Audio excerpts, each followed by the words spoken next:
we're all humans, right? No matter what experience we have, what job we have, how much money we make, probably lost more money than anybody could ever imagine. And Joseph Campbell, the hero's journey, everybody thinks you end when you slay the dragon, but you missed a step. Welcome to Biz Bites, brought to you by Com Together, helping businesses like yours build their brand through telling amazing stories to engage and grow audiences on multiple platforms. There's a lot you can say about my guest, George Bryant, and there's plenty that's been said, but let me just start by saying he's just George. And we've been having a little bit of a chat before we've kick-started, and I can say that he is just George. But the resume is vast, and we'll get to that in a second. But firstly, George, welcome to the program. Thank you for having me. I'm beyond honored to be here, so it's truly a pleasure. It's truly a pleasure. Well, I definitely can guarantee our audience that the pleasure is going to be all of ours. I want to start very quickly with the resume because it's not really about the resume, but I think it's important to give people that context. And rather than me rattling it off, and I know you can rattle it off, what I'm intrigued about with the resume is what's at the top of the list? Yeah, well, so for me, the top of the list is being the best father in the world, but the one that will get everybody to listen to me. And by the way, everybody, that's the only reason I'm listing it, so you pay attention, and then I'll throw it in the trash in a minute. The number one for me personally would be 2 years after teaching myself how to cook. I was a 22-week New York Times bestselling author of a cookbook. And then 6 months later, somebody asked me to make an app, and I was like, I can do that. And I ended up having the number one health app of 2015 featured by Apple.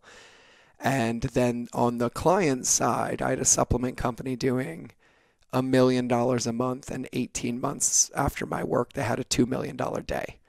And so I've never spent paid media in my own brand. When I did that cookbook, I only had 6,000 people in my audience. And when I had the app hit number one in the world organically, I only had 11,000 people on my email list. And then with the companies I scaled, I did them without paid media. I did it all through customer retention, customer journey. And so then there's probably 3 more companies that have passed the $1 billion mark now. There's probably over 100 that are in the 8 and 9 figures. And I tell everybody the true secrets come from relationships, because scale comes from retention, not acquisition. And so those are some of the highlights that tend to get people's attention. And then somehow magically professional sports teams have hired me, some of the biggest companies in the world, and I am just a tattooed guy with a mohawk that didn't go to college and barely made it through high school, that served in the Marine Corps for 13 years, that just pretends he belongs in the room and teaches people how to love their people. And so those are the things I'm like really proud of that tend to get people's ears to perk up.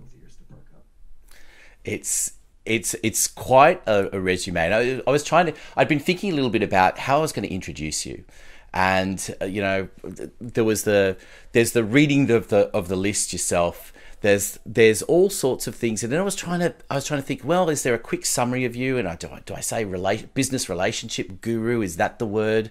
I thought about it's really about harnessing relationships. Is all part of it. But I think it's also part in introducing you. It's really about the fact that it's your experiences as well that has truly made you, because you've had the highs and the real lows, and that allows you to be where you are today, isn't it? 100%. Like I'm successful because I'm stupid. I said this one on the call, right? Like I didn't set out to be an entrepreneur. I didn't even know entrepreneurship existed when I became a food blogger. And then I became a consultant accidentally, but I think my true value comes from growing up with a lack of everything, a lack of love, a lack of family, a lack of support, being homeless, and then spending 13 years of my life in war and in what I would describe as hell. And it's always kept this thing on my heart that I always wanted to give to people what I never had. But somehow in business, 30 years ago, we stopped doing it for the right reasons. And I was like, I'm going to die on this hill, and I'm bringing it back, because people are the only thing that matters. Like, our bank account balance isn't going to be on our headstone. how many products you sold isn't going to make any more people show up to your funeral by squeezing out profit and treating people like crap. And like, I think what's missing in the world is heart and connection and empathy and compassion and like true abundance. Like there's enough to go around. Like it's just competition over collaboration. And I think that I had just enough life experience of I don't care what you think and you can't touch me, that I'm like, I'll hold this possibility. What's the worst thing that's going to happen? You're going to fire me? And what's the best thing that happens? That we treat people like people, and as a byproduct, both sides win. And I was crazy enough for long enough. And trust me, people have told me I'm crazy my whole career. And they're like, you're full of crap. This will never work, blah, blah, blah. And I'm like, until it does. Until it does. And I've had enough life experience that like, what, you're going to kick me out of a boardroom? I'm like, have you ever had to poop out of the side of a truck in the middle of a firefight? Like, no, great. Like, your words don't really matter to me. And I'm like, oh, great, you're not going to pay me? Great, I'm going to go home and find somebody else. Like, I just don't care at that level. And so because of that, it's allowed me to pursue a lot of things. But on the other side, on the opposing end of that coin is, I've probably made every mistake you can make, and I've probably lost more money than anybody could ever imagine. And the more I lost it, the more unattached I became to it, which allowed me to stay focused on what mattered in the first place. And then magically it reappears. And so it's been this, this mesh pool of experience. And then because of my confidence, and my confidence doesn't come from knowing that everything I do will work. My confidence comes from knowing that I won't stop until it does, no matter how much you pay me, right? And so with that, it got me into some rooms and into some places I didn't belong. Like, my first job as a consultant was a $1 billion company who handed me a $20 million a month ad budget. And I'm like, I'll figure it out. And so when I played Monopoly with their money, I cared about it more than it was my own, because I didn't want to affect anybody's life or take money out of their pocket. And I was like, I would convince myself the mafia was going to put a hit on me if I lost it. And so I just learned, and I feel like a lot of my life in the Marine Corps just helped me stay, we call it PUP, having peace under pressure. And just knowing that no matter what constraint exists around me, as long as I stay aligned and level-headed and clear on the outcome, it's really just a matter of time until you figure it out. And that's what entrepreneurship is, right? It's you only lose when you quit. But for every highlight reel that you see, there's 175 failures, and we just managed to stand up one more time. But every time you stand up, you know not to stand there again or step there again or turn your face when that next swing comes in. And I think the more experience you have, the faster you figure out the game.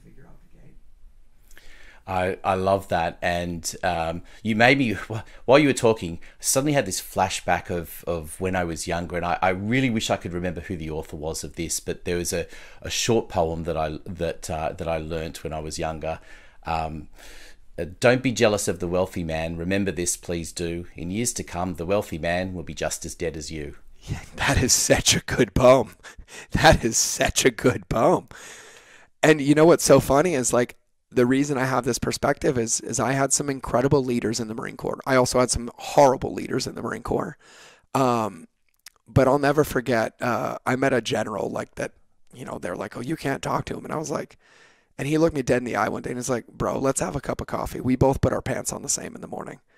I just been in this game a whole lot longer. And like, he just installed this thing into me. Like, at the end of the day, we're all humans, right? No matter what experience we have, what job we have, how much money we make.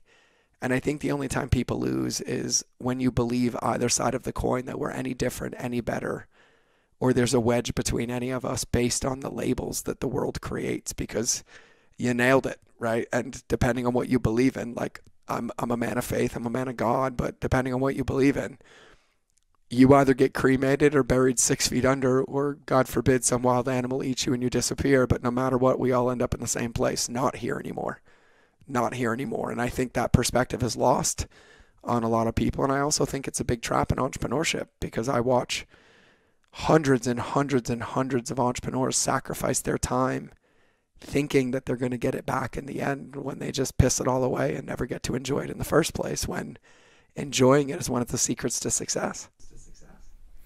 I absolutely agree with you. And it's funny because I think a lot of people discovered some of that during COVID and all of the lockdowns. And I've been fortunate enough that I've been, in this business for 13 years, but I've probably been working from home for about 14 or 15 years. And so when COVID came, it didn't change anything as far as that was concerned. But the thing about working from home, I mean, my kids are now older, but it's wonderful to still be able to be here for them. That I'm not in an office somewhere. They're actually, a few feet away from me. Luckily enough for them, at the time we're recording this, they're fast asleep because they like to sleep in. But it's such an amazing thing to be able to still have that around you and to not lose sight of that. And and they keep me in my place as well. There are times when you think, oh, just do a little bit more work, and they're going, Dad, dinner. Let's watch TV. Let's do something else. The best Parkinson's law come from our kids. They hold us accountable. But what's so funny is like it inspired a thought in me, because this question comes up a lot. Like I've coached every range of entrepreneur you can imagine, from I'm just starting to billionaires. Like they're all my clients, and I don't know why, because I felt very unqualified. I'm like, I don't have $1 billion in the bank. And one of my clients looked me dead in the eye, and he's like, name me an Olympic athlete. And I could name a few, and he's like, name me one without a coach. And I'm like, I can't. And he's like, name me one of the coaches that has a gold medal. And I'm like, I can't. And he's like, exactly. So you're qualified. I'm like, thank you for shifting my perspective. But the number one thing when I ask people, I'm like, why do you want to scale? Like, what do you want? And they're like, I want more time. I'm like, great. And I'll be like, give me your phone. And they're like, okay. And I'm like, great. You can have it back in 7 days. And they don't know what to do with it. And I'm like, but you have the time now. And I realize that we live in a world now where people pick up these stories that they're either taught or caught that aren't theirs. And it creates these agendas and these paths that they end up following that sacrifice their soul in the process, when in actuality, you could have a lot of what you wanted now, but we end up working or chasing things that even if when we have them, we can't recognize them, nor do we really want to extract them.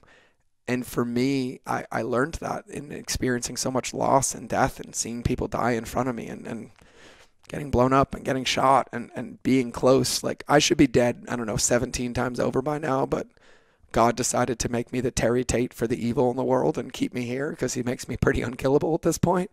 And it's a really big perspective, but like I spent my 21st birthday in the middle of Sudan, Africa, in a genocidal country in war. And the perspective is huge, and it's never allowed me to lose sight of like what truly, truly matters. And I'm the same as you. Like, my daughter's 19 and my son is 7, and I could probably have hundreds of millions of dollars in the bank, except I don't want it. I will never get this time back with my kids. Like, when my 7-year-old comes running in this door in 30 minutes, the computer goes off and it doesn't go on for another 3 days because it's his weekend. And I'm sure there's a lot of opportunity in there, and I'm sure there's a lot of business in there that I'm not going to do. And I'm sure it might be great for somebody, but for me, you get this better than anybody. Like, I'm never going to get that time back, and I don't ever want it to be that way. And I missed a lot of his years younger. Like, when I was at the height of my consulting career, I was flying 150 times a year. And I missed his first steps, and I'm going to cry. I missed his, first words, even though they were daddy. Like, I was on an airplane. I was in a hotel. And I'm like, yeah, those lessons were learned. Like, it was never worth it. And I find that most people don't have a deep enough connection to what they really want and what truly matters. And what's so funny is I thought I would never replace the revenue, but speaking to the kids, we will fill whatever container we create, which is Parkinson's law. And so my work week is 4 days now, and it's normally like 6 hours a day. But I actually produce more in that time now than I did when I worked 7 days, because it forces me to think creatively and focus on outcomes instead of thinking I have unlimited amount of time. And it's actually one of the big secrets. And so I feel the same way. I just moved my office back into my house. Like, my kids are over there, and I had a separate building for 3 years, and I was like, no. And I would just sit over there. I'm like, oh, I'll do something else. And I was like, now I'm here. And he's like, I tell him I'm doing a podcast for an hour. He whips out his stopwatch, and at the hour mark, his head peeks around the corner. He's like, hey, Dad, boom. And I'm like, oh, you're totally right. And it changes the perspective. It does. It's and it's such an important lesson, and that whole idea of time and everything. And it's fascinating to me because I love when you're talking about the fact that you're only doing 4-day weeks. I've taken off days for religious holidays, and you don't miss things. You tell people, and they're fine. They're there when they come back. We live in a world of artificial deadlines. It's so often that happens, isn't it? It's like, I mean, the worst is sort of Christmas time, and particularly in Australia, where we then hit a sort of a 6-week holiday, so everyone shuts down, and there's this magic that you've got to get it done before like the 20th of December. And I'm like, why? What difference does it make to you if it would come out on the 1st of February? Would it really change the world for you? And more often than not, no. They've just put this deadline in place, and it doesn't have a real anchor. It's occasionally, if there's a conference that can't be shifted, okay. But even then, I've heard of conferences that have shifted if the speaker's not available.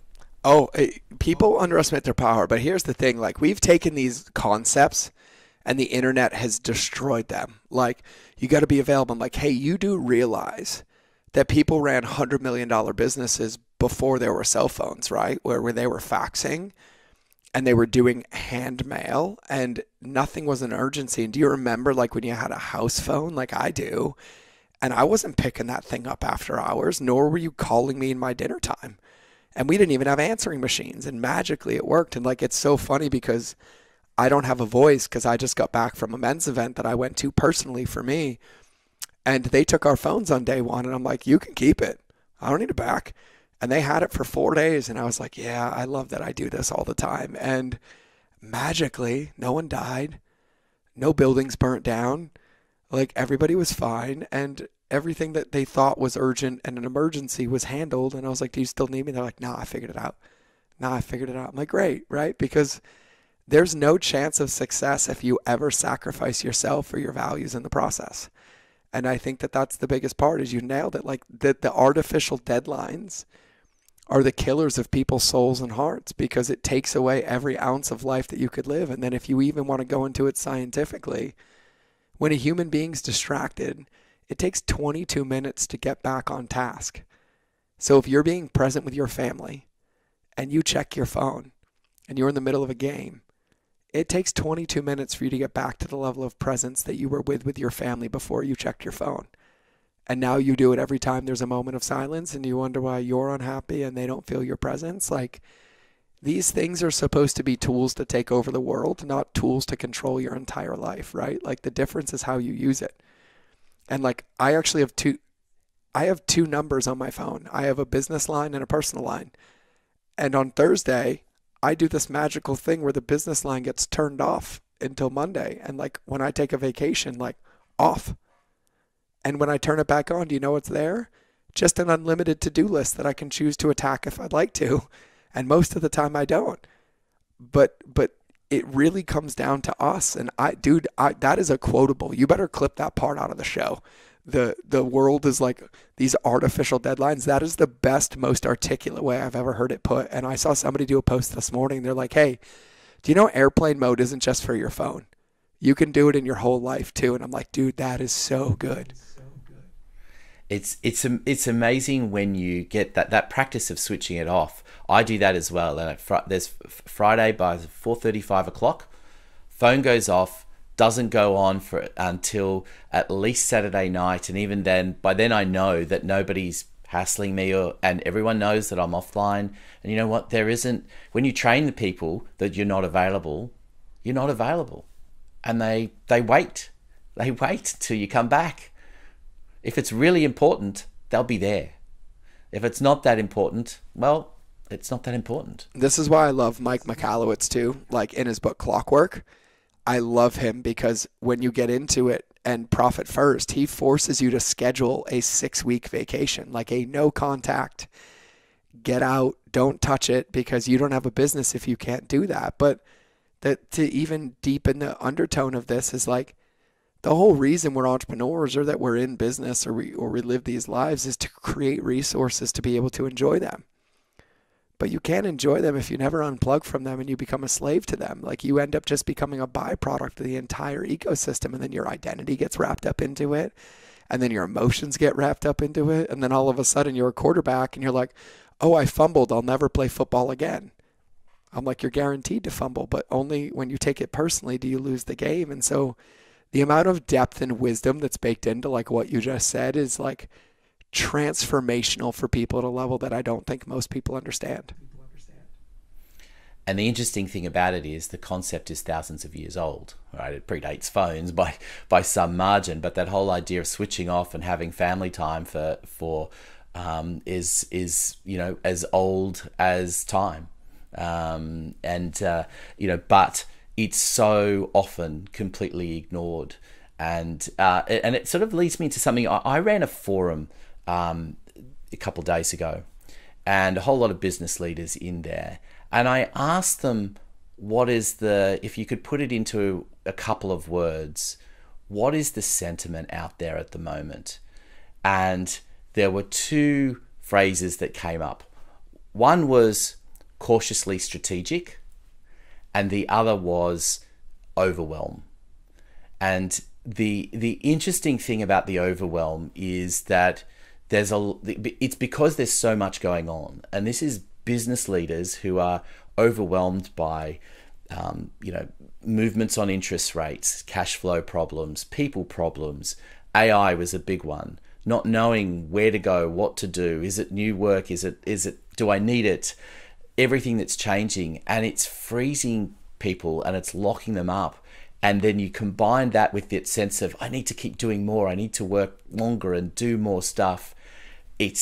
How do you teach people to, because it's easy to say stop, but how do you actually teach people to stop?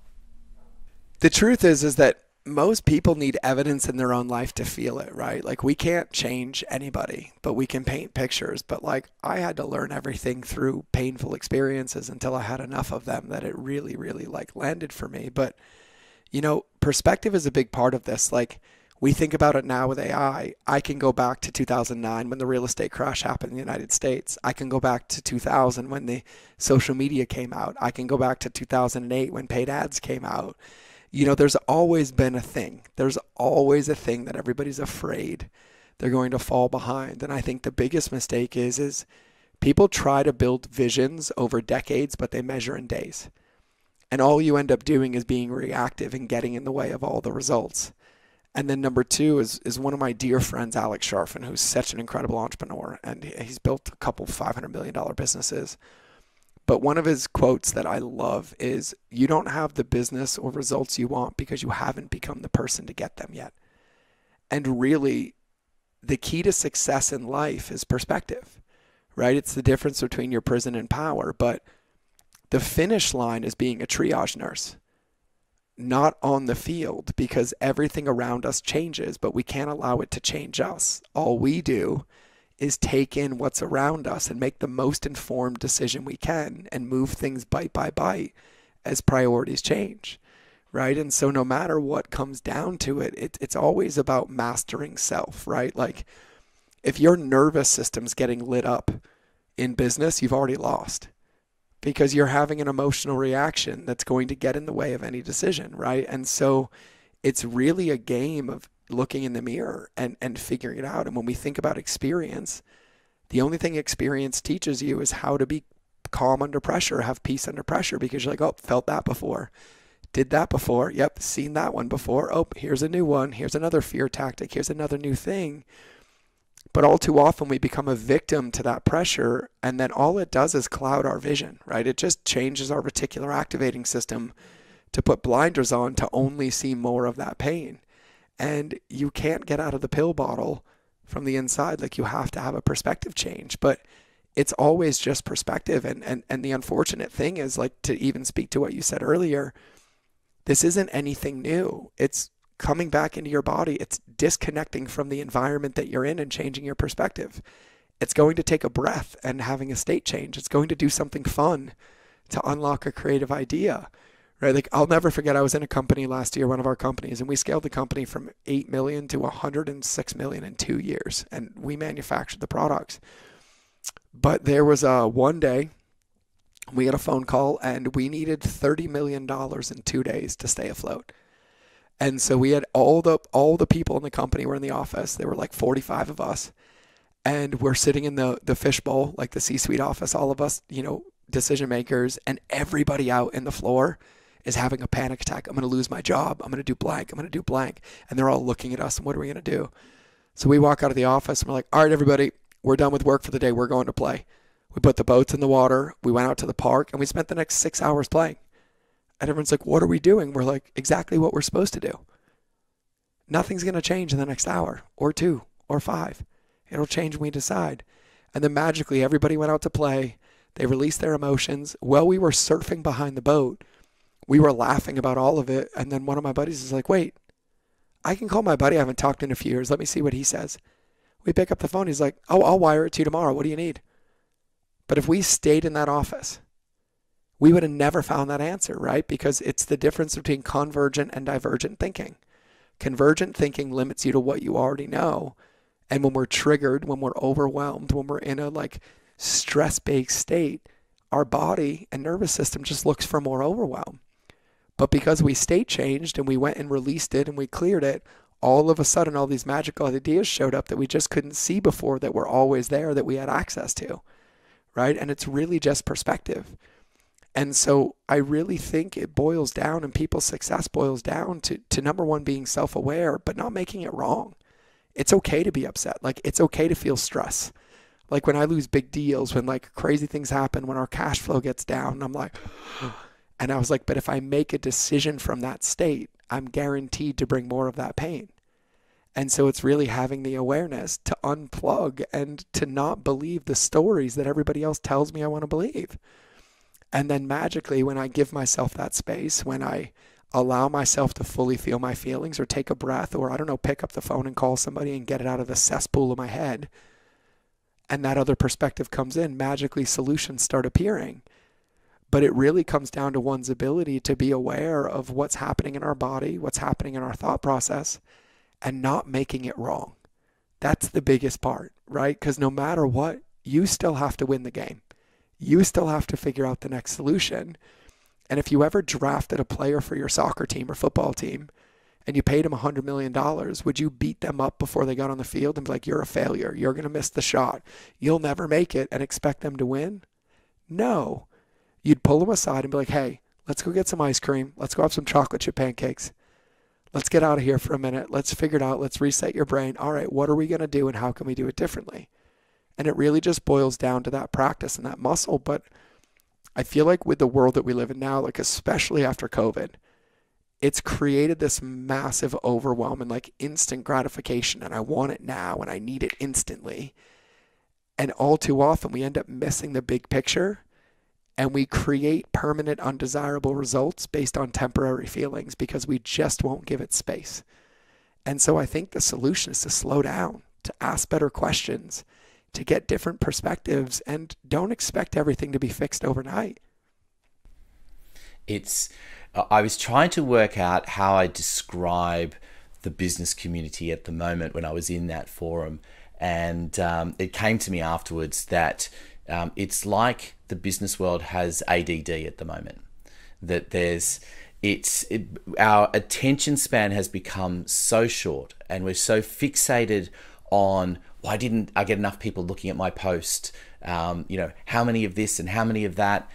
And we just don't have that perspective anymore. And you worry about the next generation because they're fixated on that. They've grown up with that. We at least, remember a time when that wasn't the case. But it's a really difficult one to combat. And and I'm interested in as well, what's made you be able to have those clear perspectives, because you've had a lot of things go on in your life, and there's any number of things that you could say, well, is it being in a war zone? But I'm interested in the fact that, when you were younger, I don't know what your dream was of what you wanted to become when you were a young boy, but is there a point where you realized that you could just flip the switch on perspective and start seeing these things, because the stuff you talk about is amazing, but it's really hard to get it to for people to understand how you actually can do that. It's a muscle. I will say, I actually got interviewed by a 17-year-old right before this, one of my very successful entrepreneur friends going to college, and she asked me questions about entrepreneurship, and it challenged me, because even she has a very different perspective than most of the people I talk to. And she's like, well, how important are visions? And I was like, well, it's so interesting, Savannah. At 40 years old, I feel like for the first time in my entire career, I have clarity on what I want my future to look like. Everything else has been jumping into the deep end of every pool to see if I liked it or not liked it, which is the only way to change perspective. It's experience, right? And you nailed this earlier. When somebody freezes, it eliminates their ability to get clarity or get perspective because they take no action. And somehow people have fallen into this trap that stagnation exists, but it does not. It's either growth or death. Like when you pause and freeze, you're not moving forward or standing still, you're moving backwards, because the time doesn't continue to stop. It keeps going over and over and over. But the only reason I have this perspective is, like, even as an entrepreneur, I've changed my businesses probably 100 times in a year. Like, I went from marine to food blogger to cookbook author to web designer to social media marketer, affiliate marketer, paid media, made an app, built 1 million fans, deleted them, got off the internet for 3 years, figured out I could be a consultant, consulted 150 different companies before I even had a model. And I was like, I'll figure it out with you. I'll figure it out with you. Then acquired companies, built companies, lost them, sold some, acquired more. And like, I feel like right now, I'm like, I think I know what I want to do for the rest of my life, and I'm 40 years old. But I think people have also fallen into this trap that, like, the first thing I choose is the thing I have to do forever. And that's death for me. Because the number one secret is being aligned and passionate about what you do and realizing that no one's coming to change the game for you. Like, the fork didn't make me fat. I made me fat. Right? Like, nobody forced me to eat the food and be 100 pounds heavier or 50 kilos heavier 2 years ago. I did that. And then when I decided I didn't want to be fat anymore, I also couldn't wake up and be like, I'm unfat, and 50 kilos drops off my body.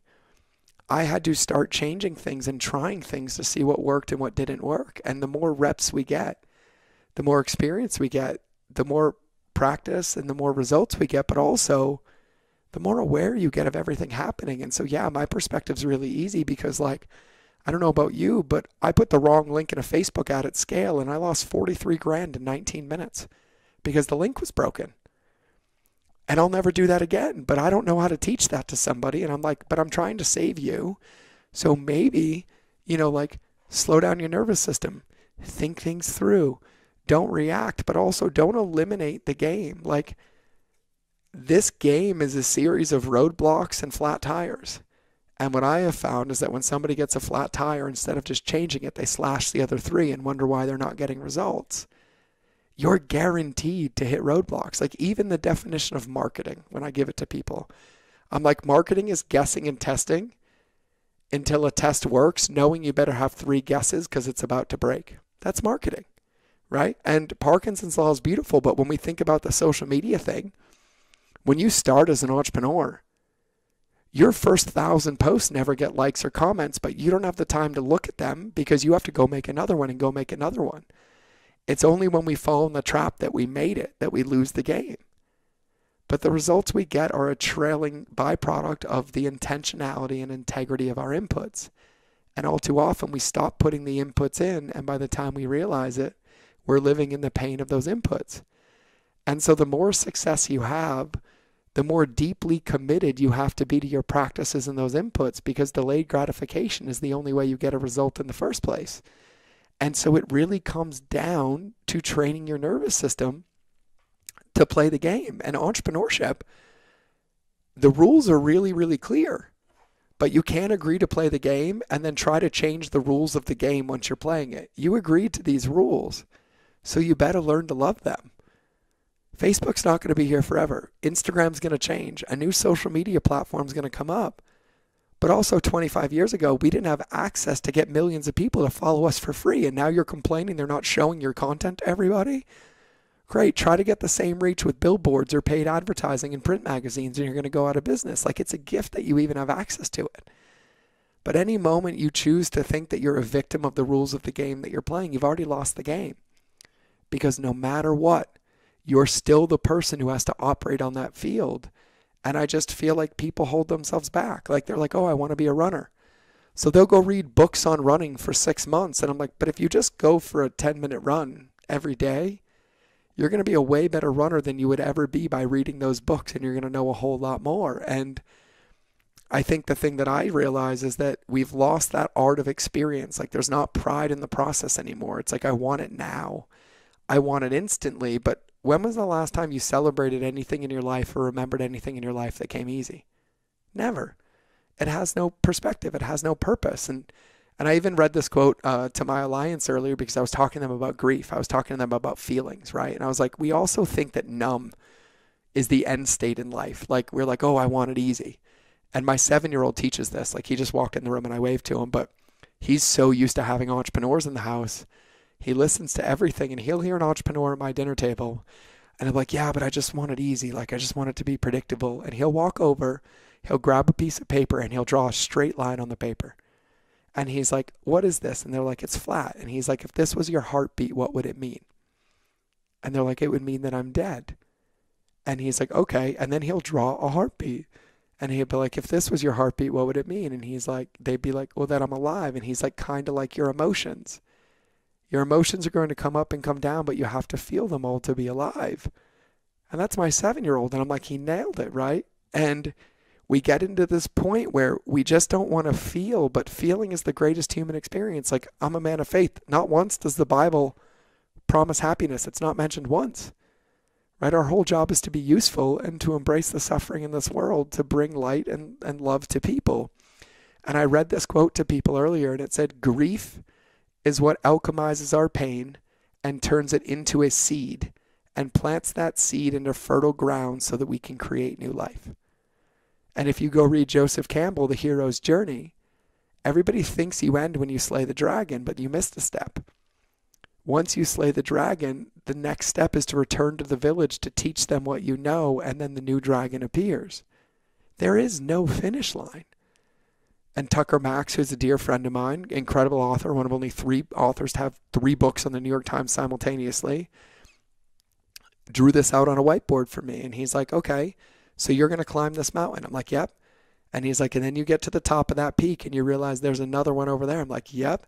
And he's like, have you realized that you can't jump from one to the other? You missed the point where you have to come down the backside of the other one before you can climb the next one. Right? And so, like, there's all these things where people are committed to negating the most beautiful parts of the journey. And that's where growth happens. That's where life happens. But you can't remove yourself from it and expect the results. If you go to the gym and you lift weights every day and you don't feel it, you're not going to keep going back because your muscles aren't getting stronger. So somehow when it's sore and it hurts at the gym, you're like, yeah, I'm getting stronger. And then all of a sudden there's any resistance in your life or business. And you're like, nope, I can't feel that. And we wonder why we get weaker. It's the same muscle, but it's a muscle that has to be practiced. And you have to love the process.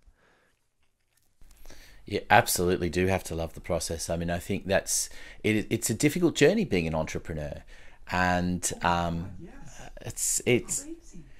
and I love the idea of the following the passions and how they've changed for you. And it's from my perspective, it's actually come full circle, because I started my career in radio and absolutely loved that. And then lots of things led me down a path of entrepreneurship, and I've forever wanted to come back to radio, but there's limited opportunities, particularly in Australia in talkback radio. And here I am doing exactly what I want to be doing, interviewing, amazing guests as part of, my business. And being able to continue to do that is just huge. And I think that's when you've got that passion, it's a game changer. And it's interesting about that, the focus you had. And I love the example of the runner, because the interesting thing that I see is that a lot of people that put themselves in that bracket and start going running get distracted by the fact, oh, I have to learn how to make the sneakers. And it's not about that. And I think it's choosing your own laneway and knowing what you can do and what you need to focus on. And I love how you are focused on relationships and business relationships in particular. We've got to wrap things up in a minute, but I just wanted to ask you about that firstly. What is the we can do round 2 if you want. I'll do this with you all day. This is a blast. We could talk for hours, and I know that. So tell me about the relationships with business leaders. What is it? I know you teach about what you should be doing, and I don't want to take away from the fact that people can go and check out your stuff, and they can hire you, they can listen to your podcast. But I'm interested in what is it that when it comes to that, what is it that people are getting really wrong? What is it that they're losing that perspective? I'm going to answer this interesting. And so first, the reason I have my podcast is I give away all this for free. My job is to help people, not to convince you to pay me, right? I want you to want me, not need me. So I give away it all for free. And so it's all uncovered. But I think the why of this is really, really important. And I can even do it through the lens of transaction. Every single human decision that's ever made is an emotional-based decision. Every one of them. Who you choose to follow, who you choose to listen to, who you choose to go to dinner with, who you choose to buy from. And for a human being to make an emotional-based decision, there's one feeling that they have to feel, which is safe. And the only way for someone to feel safe is to feel seen, heard, loved, or respected. And that requires a relationship. And to think that anything can happen without that is just delaying the inevitable pain, and it's causing pain on both sides. And the only reason I teach what I teach is because coming up in my life, growing in trauma, being homeless, going to war, is I bled all over people for other people who cut me, and they didn't cut me.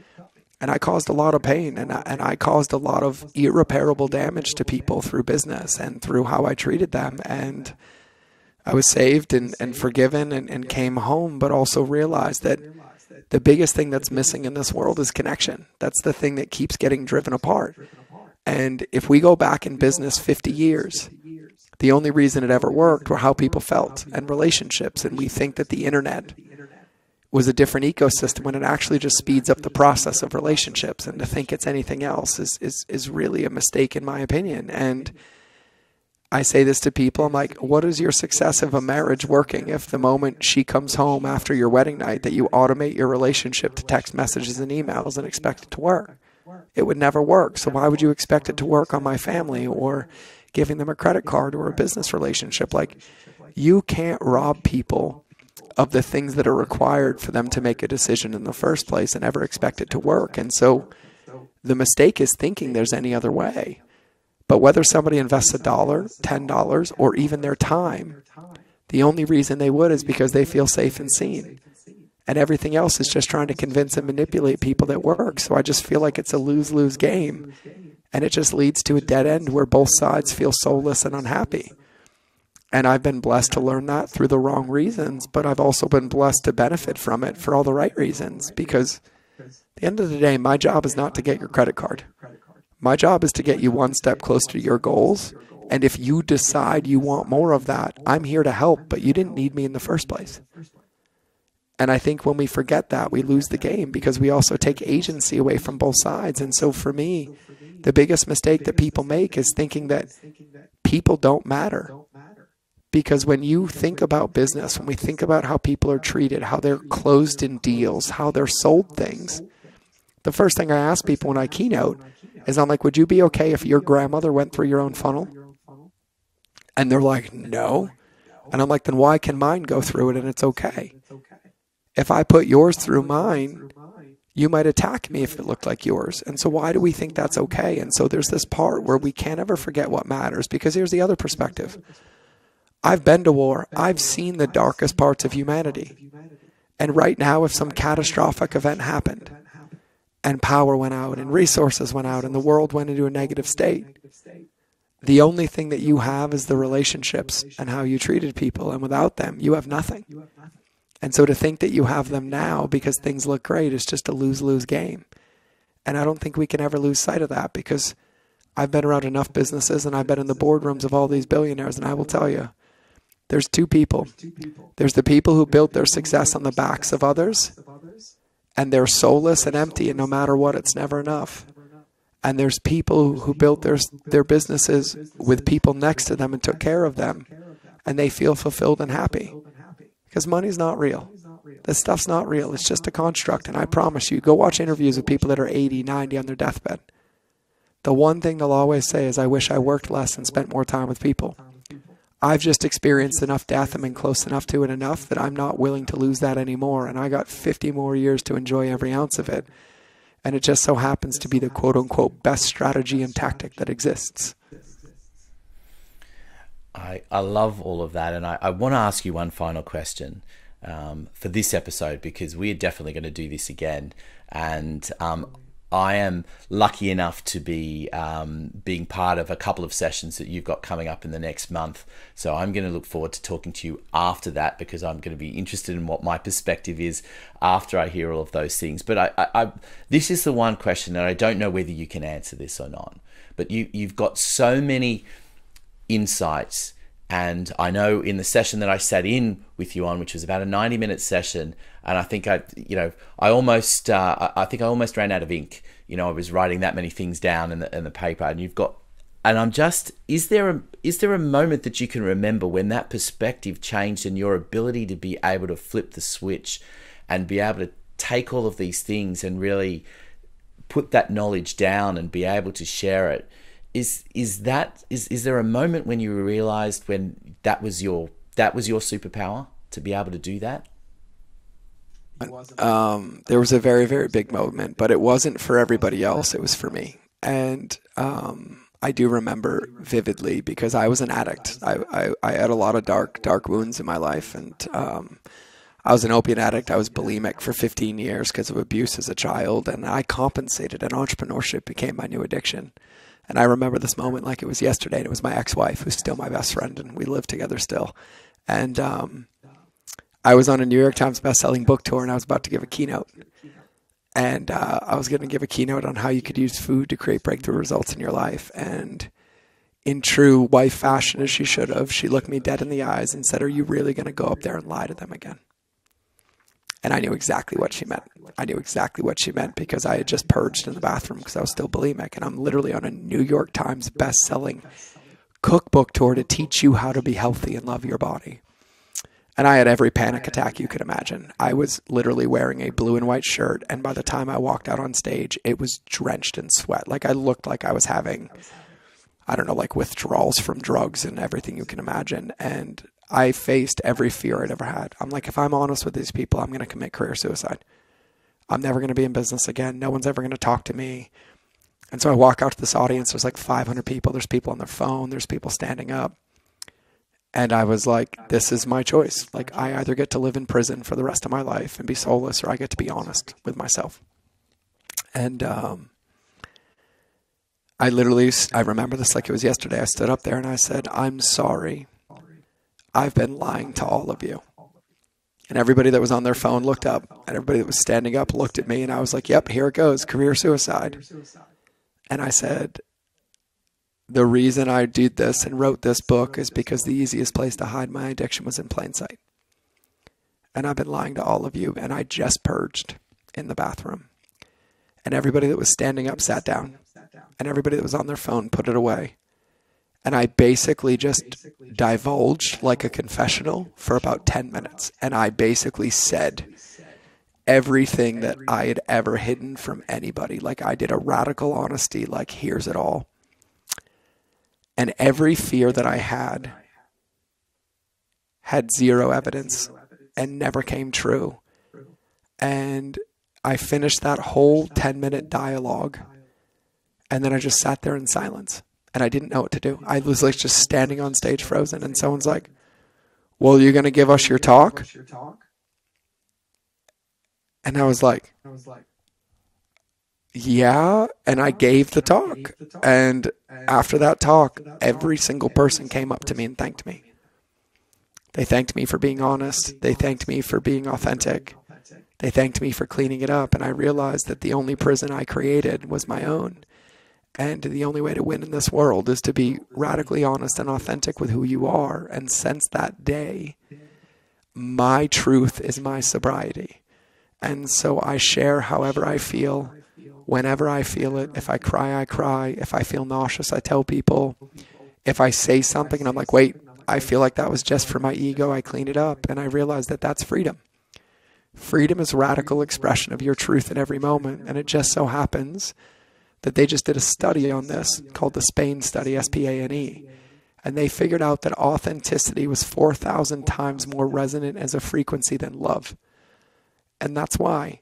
Because it's truly, truly you being aligned in who you are. And it was in that moment that I realized that my job wasn't to speak. My job was just to tell my story and answer with what comes up on my heart. And from that day on, I never stopped. And sometimes it feels raw. Sometimes it feels easy. But I feel like my job is to be myself. And through a lot of practice, and I've done over 15,000 podcasts now in 14 years. And I mean, like, it's a lot. And I've recorded over 1 million videos. Like, we can tangibly see all of this, but I've never prepared for one. I've never written one. I just genuinely speak from my heart.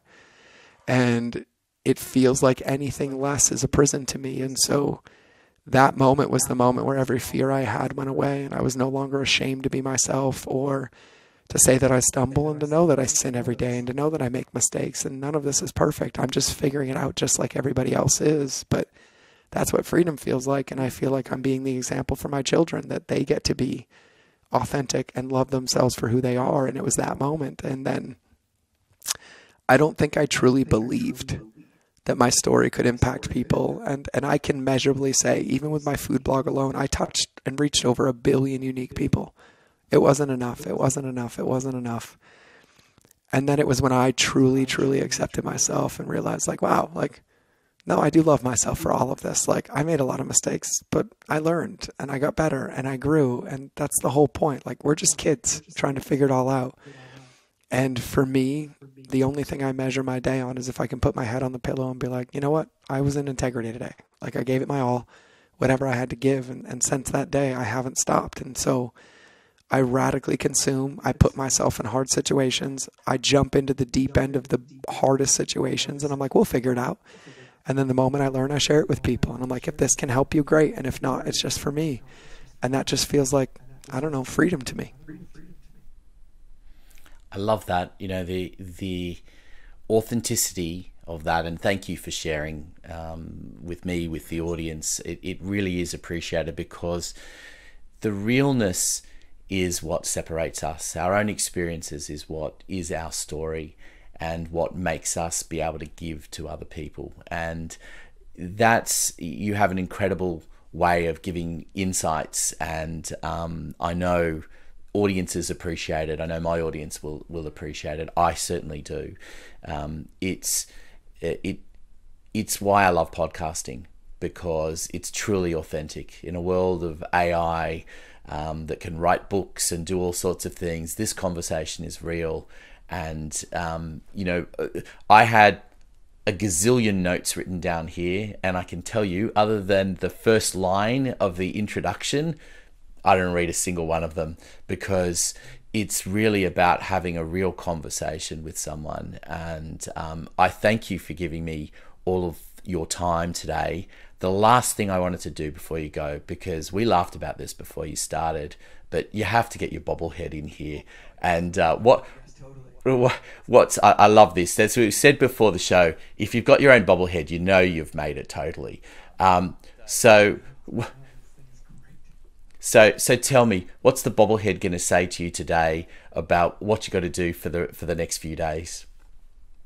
You know what's so funny is the bobblehead, and it reminds me to be joyful and to play and never forget it. And that was the biggest breakthrough I had last weekend when I was out in nature with men, is that I can only experience as much joy as I also experience my emotions and authenticity, but it's something that I've robbed myself of. And I fall into the trap of taking everything too seriously. And so I was like, the moment work is done, whatever my 7-year-old says, we're doing. If he wants to go play tag with mommy, if he wants to go run outside, if he wants to go jump in puddles, we're doing it. And I think the more we all remember to play and not take life so seriously, the bigger we all win the game, because it's really, time is precious, and I don't know when I'm not going to wake up again.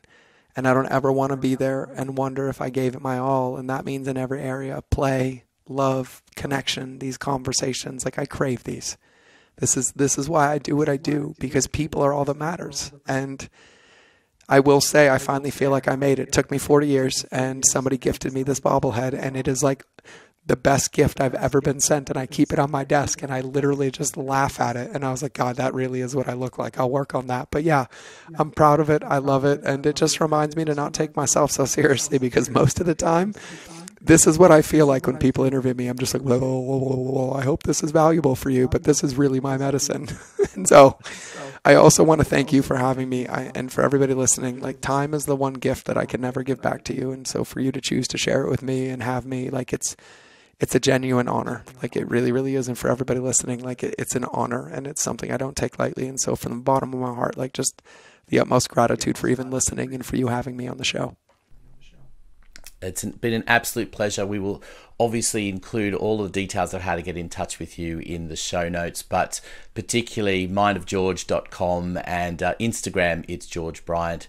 They're the two best places to follow you. And of course, the podcast, that all those information is on the website. So we'll include that as well. Website you'll ever see. Just so everybody knows, it is the pinkest website you will ever see. My website is pink, pink, and pink. It's my favorite color. So just go look for the pink. It's beautiful. I love it. I just got to tell you this very quickly as we finish up, that I worked on a branding exercise many years ago with an organization, and we went through all of the things, all the bits and pieces that we do, all the research and everything. We came up with this really exciting brand, and everyone loved it, and it was rolled out everywhere. But there was one manager who decided, doesn't matter what, everything's going to be in hot pink regardless. So I said, but we've done all the research. This is not what the research says. No, it's in hot pink. So there it was, no matter what. So I have total respect for you for putting it out there. It's my favorite color. Like, genuinely, it's my favorite color. And everybody always wants to know why the pink. I'll have to tell you on the next show, and I'll just open that loop for everybody. And that's called the Zygarnik effect. You can Google it. It's the science of open loops, but I'll leave everybody with that one because there is a good story. Fantastic. Well, George, again, thank you so much for being a wonderful guest on Biz Bites. I really appreciate it. And I'm looking forward to being part of your conversations in the coming month. And we're going to catch up again after that and do this all again. Thanks for having me.